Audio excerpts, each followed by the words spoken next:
मंडळी, तर प्रणयाला घ्यायचा होता स्मार्टफोन. मग काय, कलाजीवन मोबाईल शॉपी दहिवडी यापेक्षा बेस्ट ऑप्शन असूच शकत नाही. वाव गुड्डी, इथे तर विवो आणि ओप्पोचे सगळेच बेस्ट ऑप्शन्स अवेलेबल आहेत. हो, इथे विवो आणि ओप्पोचे सगळेच लेटेस्ट मॉडेल तुम्हाला मिळतील. पहलगाम इथं पर्यटकांवर झालेल्या दहशतवादी हल्ल्याचा बदला घेण्यासाठी भारतीय सैनिकांनी पाकिस्तानच्या हद्दीत घुसून दहशतवाद्यांचे अड्डे उद्ध्वस्त केले. भारतीय सैनिकांनी दाखवलेल्या पराक्रमाच्या सन्मानार्थ मंगळवारी दहिवडी शहरात तिरंगा रॅली काढण्यात आली. रॅलीमध्ये मान खटावच्या प्रांताधिकारी उज्ज्वला गाडेकर, नायब तहसीलदार योगिता ढोले, गटविकास अधिकारी प्रदीप शेंडगे, सहाय्यक गटविकास अधिकारी चंद्रकांत खाडे, सहाय्यक पोलीस निरीक्षक दत्तात्रय ताराडे, वन अधिकारी अमित मुळी यांच्यासह माजी सैनिक, महिला, पोलीस, महसूल, पंचायत समिती, नगरपंचायत कर्मचारी, पोलीस पाटील, आरोग्य विभाग, कृषी विभाग, पोलीस भरती अकॅडमी, विविध सेवाभावी संस्था, सामाजिक संस्था, भाजपच्या विविध आघाडीचे पदाधिकारी उपस्थित होते.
एवढी नगरीमध्ये भारतीय सैन्य दलाचं मनोबल उंचावण्यासाठी आपल्या या तिरंगी रॅलीमध्ये आपण सर्वजण बहुसंख्येने हजर झालेलो आहात आणि खरोखर अतिशय आल्हाददायक अशा वातावरणात आयोजन केलेलं आहे.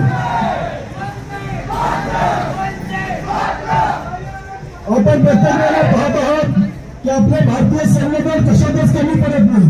परिस्थिती असेल, भारतातली अंतर्गत व्यवस्था बिघडलेली असली तरी तिथं आपला भारतीय सैनिक पोचलेला असतो आणि बाहेर सुद्धा ज्या वेळेला कुणी आपल्यावरती अन्याय करतो त्यावेळेला सर्वोत्तम उत्तर कसं दिलं जातं.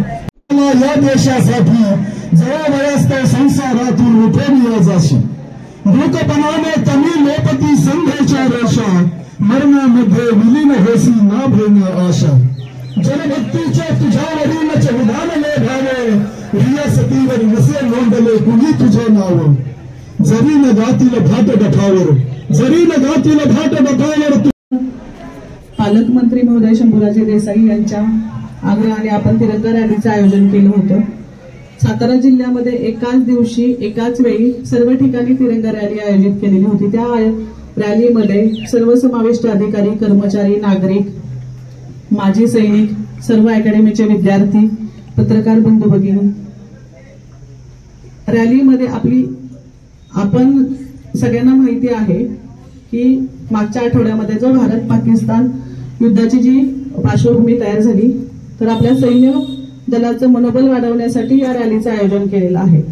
आपण सर्वजण शांततेत झोप घेतो तर ते कशामुळे घेतो की आपलं भारतीय सैन्य दल, नौदल, हवाई दल ह्या सगळ्या दल आपल्या सेवेसाठी तिथं उपस्थित आहे. त्यामुळे आपण शांततेची झोप घेतो.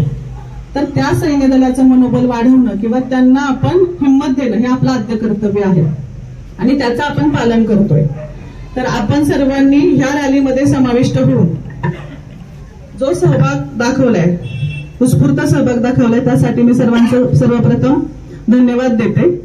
आपण सर्वांनी अशाच पद्धतीने आपल्या माजी सैनिक असतील, रिटायर्ड सैनिक असतील, त्या सर्वांना जेव्हा ते येतात, आपल्या भागात येतात, सातारा हा सैनिकांचा जिल्हा म्हणून ओळखला जातो, आपल्या भागात येतात, आपल्या मानखटावमधून पण भरपूर सैन्य आज सीमेवर लढत आहे किंवा रिटायर असेल, माजी सैनिक म्हणून येत असतील, तर त्यांना परोपरी मदत करा, कुणालाही दुखवू नका. माजी सैनिक जर आपल्या कार्यालयात आल्या, सर्व कर्मचाऱ्यांना पण माझी सूचना आहे, आपल्या कार्यालयात जर माजी सैनिक आलं तर त्यांच्या अडचणी सर्वप्रथम सोडवा, त्यांना न्याय द्या, तरच आपण आपल्या देशाला न्याय देऊ शकतो. हे आपलं कर्तव्य आहे आणि आपण ते सर्व पूर्ण करणार आहोत याची मला खात्री आहे. सर्वांना खूप खूप धन्यवाद आपण रॅलीमध्ये समाविष्ट झाल्याबद्दल. आणि परत एकदा आपण एक घोषणा देऊ. भारत. अशाच नवनवीन अपडेटसाठी आमच्या खबर गावाकडची या चॅनेलला सबस्क्राईब करा, आमचे व्हिडिओ लाईक करा आणि शेअर करा. धन्यवाद.